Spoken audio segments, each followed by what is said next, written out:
October the 9th, 1887.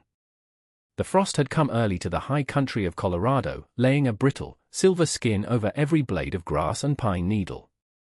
Honora Hemlock, at 70 years of age, stood on the porch of what was now her only possession, a dilapidated shack that leaned into the wind as if tired of the effort. In her palm, she worried a small, smooth stone from the creek bed behind the house she had lost. Its cold familiarity was a comfort. Her German shepherd, Balthazar, a great beast the color of sable and smoke, sat patiently at her feet, his breath pluming in the thin air.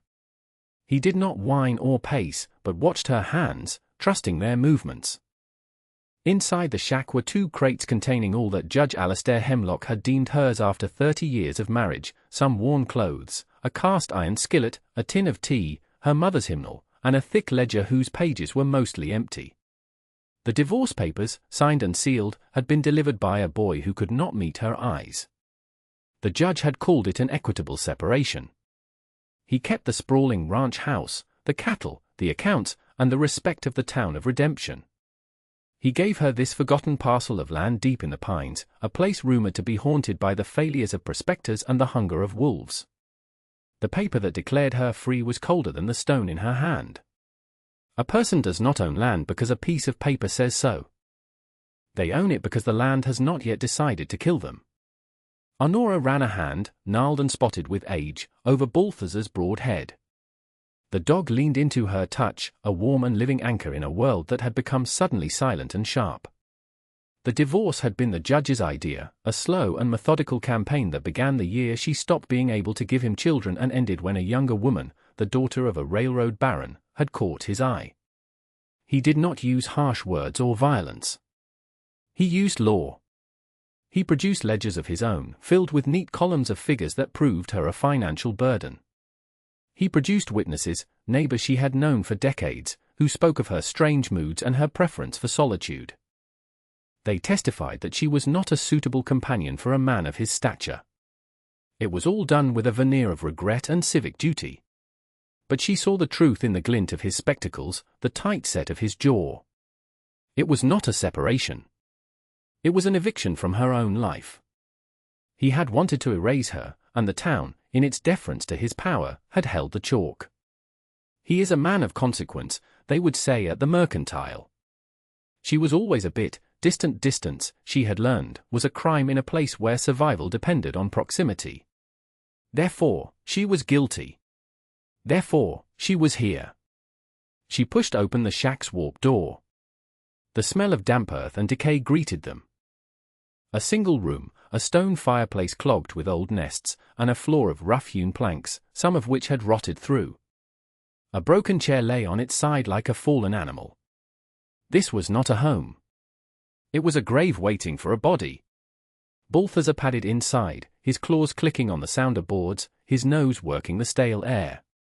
He circled the room once, then lay down before the cold hearth, claiming the space with a quiet sigh. Honora followed, setting her small crate on the floor. She unpacked the skillet first, then the tea. Practical things. Grief was a luxury she could not afford. Her mother had taught her that. You cry when the work is done, she used to say, her hands deep in flour or soil. Not a moment before the work, Honora thought, looking at the gaping holes in the roof and the grime on the single window, was just beginning. It would likely never be done. She drew her thin shawl tighter, the chill of the room seeping into her bones. Her gaze fell upon a single floorboard near the hearth. It was shorter than the others, its edges splintered, as if it had been pried up many times before. A faint, dark stain marked its surface. But she was too tired to wonder, too cold to care. Not today. Not yet. The first night was a trial of cold. Honora stuffed the holes in the walls with dried moss and mud she scraped from the creek bank, her fingers growing numb. She managed to clear the worst of the debris from the chimney, and with the few dry branches she could find, she coaxed a sullen, smoky fire to life. It was more smoke than heat, but it was something.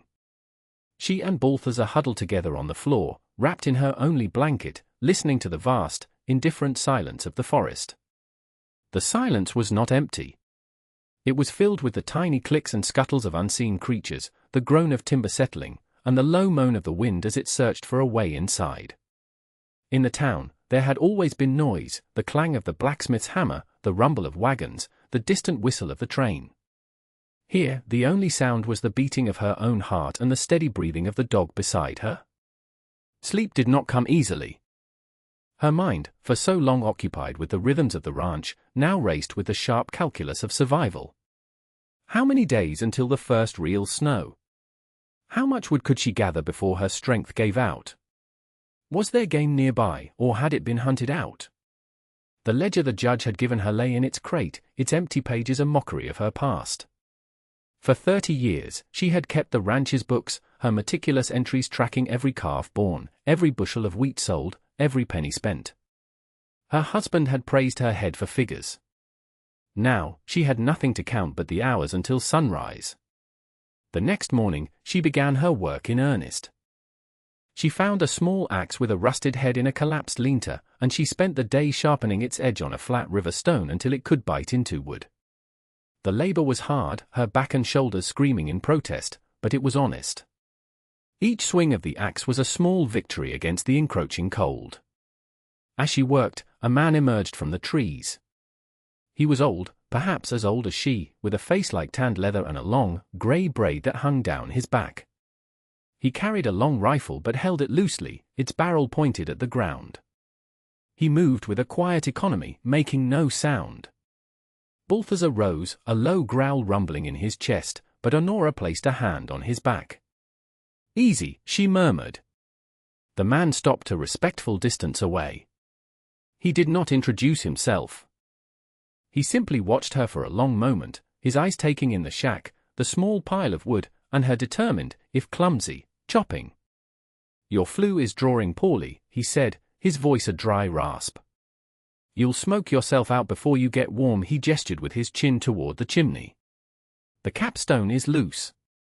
The wind is blowing your smoke back down." He offered no further explanation. He did not offer to fix it. He simply stated a fact, a piece of knowledge given freely. Honora looked from the chimney to the man. She nodded once. "I thank you." The man gave a slight, almost imperceptible nod in return, then turned and melted back into the forest as silently as he had appeared. She did not know his name, but she knew what he was as a witness. Someone who saw her not as the judge's discarded wife, but as a creature trying to survive in its new habitat. The work on the flue was perilous. She had to climb onto the weak, moss-slicked roof, her heart pounding with each creak of the shingles. But the old man was right. A heavy, flat stone had shifted, partially covering the opening. With a pry bar she fashioned from a piece of iron strapping, she managed to lever it back into place, securing it with a mixture of mud and pebbles. That night, the fire drew beautifully. A clean, bright column of smoke rose straight into the darkening sky, and for the first time, a steady, penetrating warmth filled the small room. She made tea and shared a piece of her dwindling supply of hardtack with Balthazar. As the warmth spread through her, a small measure of hope began to push back against the despair. The stranger's visit had changed something. It was not just the advice. It was the fact that he had spoken to her as an equal, a fellow inhabitant of this harsh landscape. He had not offered pity, for which she was grateful. Pity was a currency she had no use for. He had offered information, the coin of survival. As she sat by the fire, her eyes fell again on the strange, short floorboard. Balthazar had settled near it, and every so often he would lower his head and let out a soft, questioning whine, his nose pressed to the crack. Curiosity, now warmed and fed, began to stir in her. The shack had secrets, it seemed. And she, for the first time, felt strong enough to ask what they were. A week passed. Honora fell into a rhythm dictated by necessity and daylight. Each morning, she gathered wood. Each afternoon, she worked on the shack, chinking the walls and patching the roof. She discovered a small, clear spring a short walk away, its water so cold it made her teeth ache. The old man, whose name she learned was Orville, appeared twice more. The first time, he left a string of 3 fat rabbits on her porch, already skinned and cleaned. He did not wait for thanks. The second time, he found her struggling to move a fallen log. He took one end without a word, and together they rolled it to the shack. His help was like the forest itself, practical, unsentimental, and offered without expectation of return. One evening, after a meager meal of rabbit stew, her resolve finally hardened. The mystery of the loose floorboard could wait no longer. Balthazar was more insistent now, nudging the board with his nose and looking at her with his intelligent, amber eyes. Using the sharpened end of the pry bar, Honora worked it into the crack. The wood was old and soft, and it groaned in protest. But with a final heave, the board came loose. Underneath was not dirt, but darkness. A square, black opening, and the top rungs of a wooden ladder descending into it. A wave of cold, still air rose to meet her, carrying a scent of damp earth, cured herbs, and something else, something like preserved time. She lit the small oil lamp she had, its flame casting flickering shadows against the rough walls. Handing the lamp down to the first rung, she held her breath and began to descend. Balthazar whined above, his paws clicking anxiously on the floor. "Stay," she commanded, her voice steady despite the tremor in her hands. The ladder was sturdy, its rungs set deep into the earthen walls. 10 feet down, her boots touched a packed dirt floor. She raised the lamp. The light spread across a space that stole her breath. It was a root cellar, but unlike any she had ever seen. It was not some hastily dug pit. It was a work of art, a subterranean pantry of astonishing order and abundance. The walls were lined with shelves made of smooth, planed wood, meticulously organized. On them stood hundreds of glass jars, their contents gleaming like jewels in the lamplight. Pickled beans, beets, and carrots. Preserves of wild raspberry and chokecherry. Canned venison and trout. Sacks of potatoes, onions, and dried apples rested in wooden bins. Bundles of dried herbs hung from the ceiling beams, filling the air with the scents of thyme, sage, and lavender. In one corner stood barrels of flour and cornmeal, sealed with wax. In another, a small workbench held a collection of well-oiled tools, garden implements, and neatly coiled ropes. It was not just a season's worth of food. It was a lifetime of foresight. It was a fortress against starvation, a testament to a patience and skill that bordered on the profound. It was a miracle. Honora walked the narrow aisle between the shelves, her fingers tracing the cool glass of the jars. Each one was sealed with wax and labeled in a neat, elegant script. Corn, August 1862. Peaches, July 1863. Venison, November 1864. This cellar had been stocked and maintained for years, a secret legacy hidden beneath a forgotten shack. Who had done this? Who had possessed such diligence, such quiet determination? Leaning against the workbench was a small, leather-bound book. It was not a ledger, but a journal. She picked it up, the leather cool and supple beneath her fingers. The cover was blank. She opened it to the first page. The same elegant script that marked the jars filled the page. "My name is Augusta Finch. I built this place with my own hands in the spring of 1859. My husband said the land was worthless. I have found it to be otherwise." Honora sank onto a small wooden stool, pulling the lamplight closer. She began to read. The journal was not a record of feelings, but of work. It was a manual for survival, written by a woman who had faced this same wilderness alone. Augusta wrote of building the shack, of digging the cellar with a shovel and a pick, of learning the ways of the forest. She detailed how to track deer, how to find edible mushrooms, how to preserve food using salt, smoke, and sugar. She wrote of the long winters and the quiet satisfaction of being warm and fed while the world outside was frozen. As Honora read, she felt a strange and powerful kinship with this woman she had never met. Augusta's husband, it seemed, had also been a man of grand pronouncements and little practical skill. He had gone west in search of gold, leaving her with this small, supposedly useless plot of land. He never returned. Augusta did not write of sorrow or abandonment. She wrote of the work. He saw only rocks and trees, one entry read. He did not see the pantry, the medicine cabinet, the lumber yard. His blindness was my blessing. Honora felt a tremor pass through her. The judge, with all his books and legal papers, had been blind in the same way. He had looked at this land and seen only a place to discard what he no longer valued. He had no idea of its true worth, or of the legacy hidden beneath the soil. The journal was more than a record. It was an inheritance.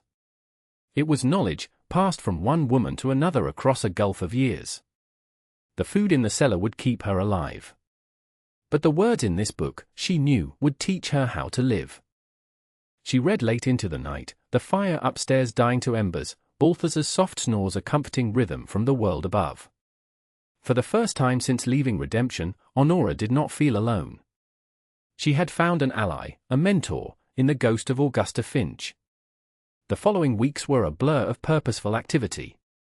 Guided by Augusta's journal, Honora's life transformed from one of desperate survival to one of structured preparation. She learned to set snares, catching 2 more rabbits and a plump grouse. She found the patch of wild rose hips Augusta had described, and she harvested them to make a tart, vitamin-rich tea. She learned to bank the fire at night so that a bed of hot coals greeted her in the morning. The cellar became her sanctuary and her classroom. She would spend hours there, studying Augusta's techniques, organizing the supplies, and taking careful inventory in her own ledger. The empty pages began to fill, not with the debts and credits of the judge's world, but with the tangible wealth of her own. 14 jars of pickled beets. 7 sacks of potatoes. 1 cord of stacked pine. It was a different kind of accounting, one that measured life in terms of warmth, food, and time. Orville visited again, this time finding her splitting wood with a newfound efficiency, using a wedge and a maul she'd found in the cellar. He watched her for a while, his expression unreadable. "You learn fast," was all he said. She offered him a jar of Augusta's peach preserves. He accepted it with a solemn nod. "Augusta Finch put these up," she said, speaking the name aloud for the first time. Orville's eyes widened slightly. "I knew her," he said, his voice quiet. "A long time ago. She was a good neighbor. Kept to herself. Knew the land better than any man I ever met." He looked toward the shack. "I wondered what became of her knowledge." He tapped the jar with a calloused finger. "Glad to see it didn't die with her." The piece she was building was fragile, however. In mid-November, a rider from Redemption brought a letter. It was from the judge's lawyer. The formal, looping script was polite, but the message was a threat. It spoke of a recent survey that had uncovered a minor discrepancy in the property lines. It seemed the parcel of land the shack stood on was, in fact, still part of the main ranch. The letter suggested she vacate the premises by the first of the year to avoid any unpleasant legal proceedings. Honora read the letter 3 times. Her hands did not shake. The fear that called in her stomach was cold and familiar, but it was different now. It was no longer the helpless fear of a victim. It was the anger of a person defending her home. The judge was not content to simply banish her. He wanted to annihilate her. He could not stand the thought of her surviving, of her thriving, on the land he had deemed worthless. It was an offense to his authority. She burned the letter in the fireplace, watching the lawyer's careful words turn to black, curling ash. She would not run. This place was hers now, not by law or by deed, but by the labor of her hands and the knowledge she had inherited. She went down to the cellar and opened Augusta's journal, searching for something, anything, that could help her. She found it in an entry dated from the fall of 1860. The surveyor today placed the boundary markers. Mr. Henderson was a fair man. He used the old bare stone as the true corner, just as the original land grant specified. It is a great grey rock, shaped like a sleeping bear, down by the creek. It is unmistakable. Paper can be forged, but a stone that has slept for 1,000 years tells no lies. The first snow came a week later, a gentle dusting that clung to the pine boughs and outlined the world in white. But it was a harbinger. The sky to the north was the color of slate, and the wind carried a biting chill that promised a real storm was coming. Honora worked with a quiet urgency, double-checking her supplies, stacking more wood inside, and ensuring the shack was as sealed as she could make it. She felt the storm coming not just in the air, but in her bones. It was the same feeling she'd had just before the judge had served her the papers. A stillness before the breaking. The storm hit 2 days before Christmas. It came not as a gentle blanket, but as a furious, roaring blizzard. The wind howled through the trees, and the snow fell so thick and fast that the world beyond her window disappeared into a swirling vortex of white. For 3 days, she and Balthazar were prisoners in their small, warm fortress. The fire roared in the hearth, the smell of baking bread filled the room, and the shelves in the cellar were full. She was safe. She was prepared. Augusta's foresight and her own hard work had been tested and had held. On the 4th day, the storm broke. The sun came out, weak and watery, shining on a world transformed. The snow was piled in great drifts, 5 feet deep in places, and a profound silence had fallen over the forest. Late that afternoon, she heard the sound of struggling horses and muffled curses. Peering out her small, clean window, she saw 2 figures on horseback making their way slowly up the track to her shack. One was the judge. The other was a younger man she recognized as Mr. Davies, the town surveyor. The judge was not dressed for the wilderness. His fine wool coat was covered in snow, and his face was pinched and red with cold. He looked furious and out of place. He had expected the storm to do his work for him. He had come to find a frozen corpse or a desperate, starving woman begging for rescue. He would then express his profound regret and take possession of the land. His plan was written all over his face. He dismounted, stumbling in the deep snow, and strode to her door. He did not knock. He hammered on it with his fist. "Honora! Open this door. We are here to enforce the eviction notice." Balthazar let out a deep, menacing growl. Honora calmed him with a touch. She took a deep breath, opened the door, and stood on the threshold, blocking his entry. She did not look like a victim. She was wrapped in a warm wool shawl, her face was composed, and behind her, the room glowed with the light of a well-tended fire. The smell of stew wafted out into the cold air. The sight of her, so warm and so utterly self-possessed, struck the judge speechless for a moment. All the power was supposed to be his. "What is the meaning of this?" he finally sputtered, gesturing at the comfortable scene behind her. "You are trespassing. This land belongs to me.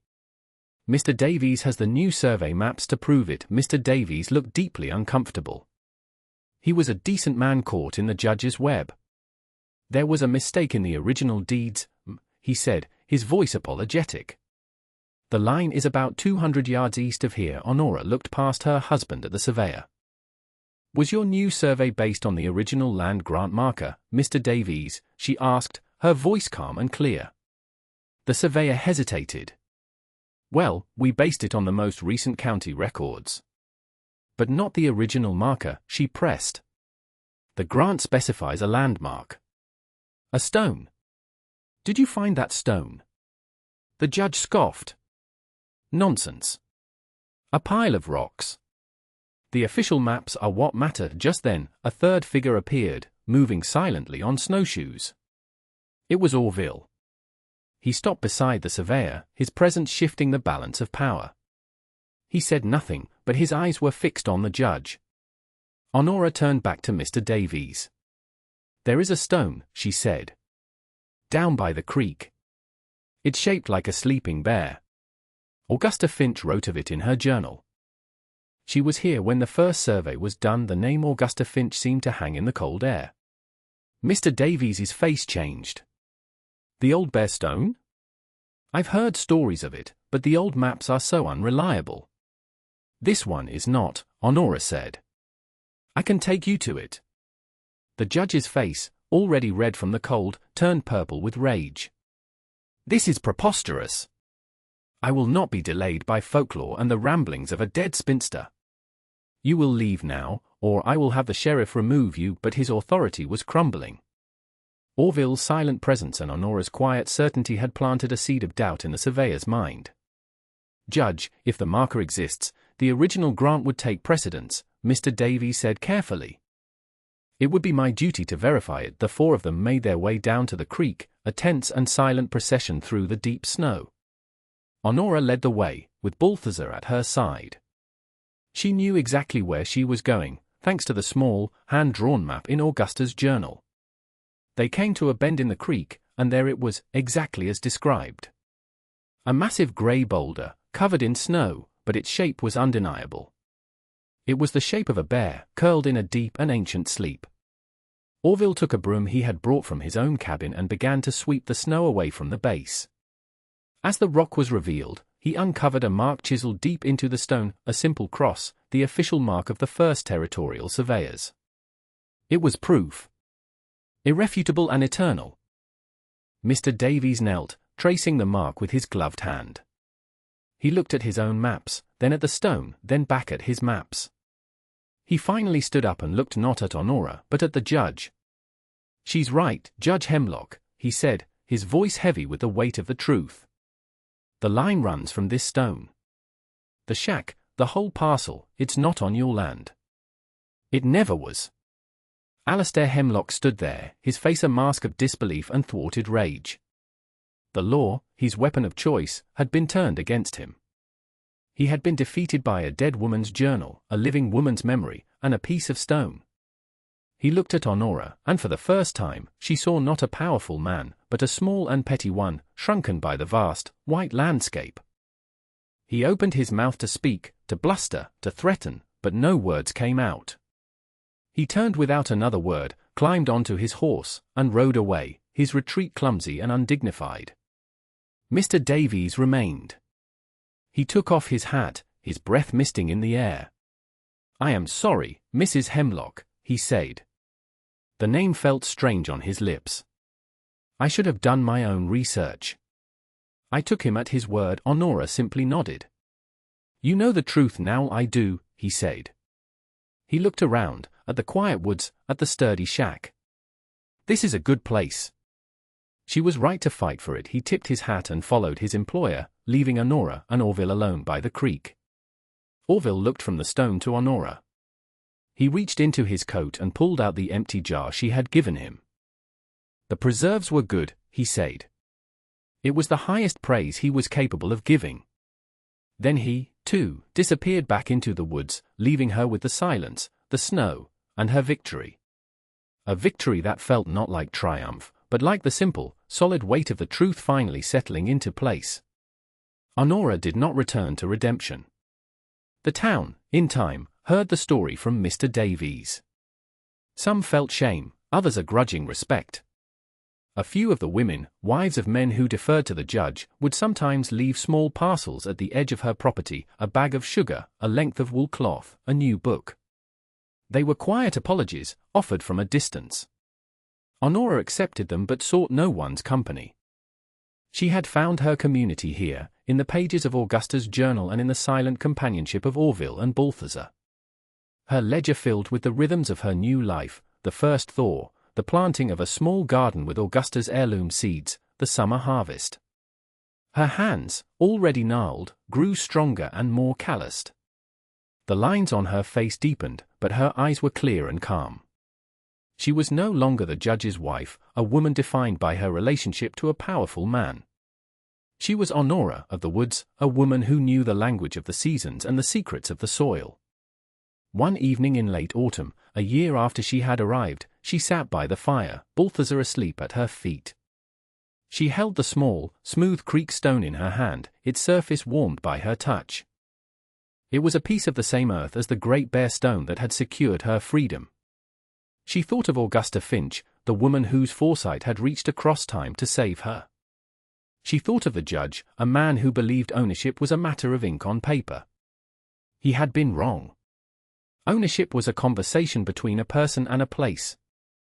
It was about listening to what the land had to say. The wind sighed in the chimney, a low and gentle sound. The fire crackled. Outside, the stars were sharp and brilliant in the cold, black sky, the same stars that had looked down on Augusta. Paper turns to ash. Houses fall to ruin. But the stones endure, holding the memory of all who came before.